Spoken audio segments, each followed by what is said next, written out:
how everybody and their side piece have seen the second Avengers Endgame trailer. And let me tell you, my power level is over goddamn 900,000. I'm so hyped over this film. Now, of course, folks know that Chris Evans, he want to end Captain America on a good note before fans get hospital sick and tired of him. But getting back to the trailer.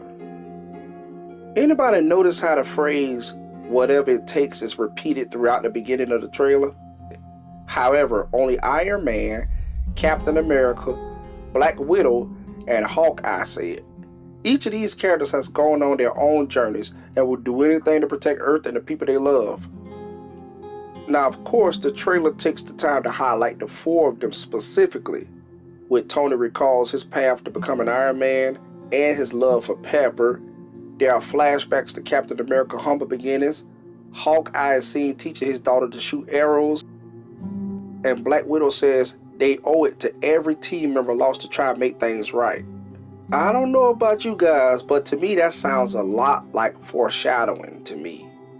When the Endgame's trailer dropped a few days ago, I watched it perhaps 5 or 6 times in the past 10 minutes, and I noticed that there's something uniquely strange about it. And this trailer was dropped all of a sudden too, without no kind of warning or anything from the Russo brothers or from Marvel Studios. It just up and came. And I found it by accident just roaming around YouTube, and I was ecstatic when I saw it. Chris Evans, his contract is up after this movie, and the Russo brothers also said that Captain America Civil War will prove to be a fundamental part in Endgame. Remember, the Russo brothers also said that they wouldn't take every detailed scenario from the comics and place it in the movie. And I've seen several superhero movies where a lot of things that's supposed to happen in the comics did not happen. So a lot of movies, they may take bits and pieces from comics, but they're not going to do the whole included arc. And I also really believe that Captain America will die in battle, because he had this burnt, scorched look all over his face. His lips was red, like it was full of blood. And he began to tremble with his arms, where he was tightening the lace around his arms to get ready to gear up for battle. Or perhaps he was already deep in battle. But yeah, I really believe he's going to die because, get this, in the comics, right, Cap was brutally gunned down after surrendering to Iron Man's forces. Ain't that a B? So basically, the Russo brothers not going to, of course, they're not going to put that in the movie, because that's really how Cap ended up dying. But that's like really about 6 or 7 ways he died. He died several different times in the comics. But I really believe that this would be the biggest movie of 2019 easily. I was right on the money with Infinity War, and I'll be right regarding this one. Sacrifice will be the focal point of this epic conclusion. Chills ran all up and down my whole entire body after seeing the second Endgame trailer. I'm just too hyped for this movie.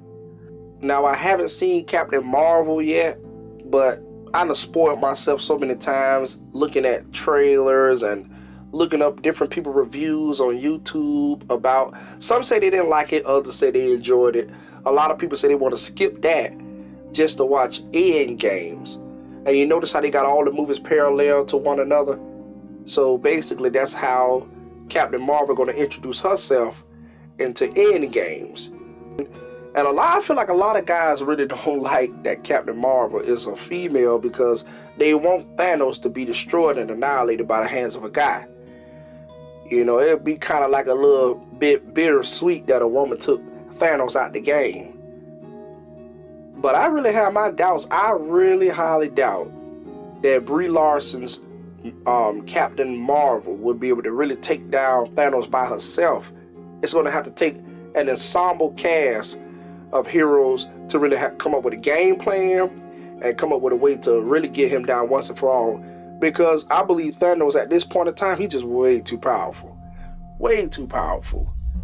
And I know that the Infinity Gauntlet is burnt, it's destroyed, so he can't use it. So either he came up with another ingenious idea on how to beat the Avengers, had the time come up again to fight them.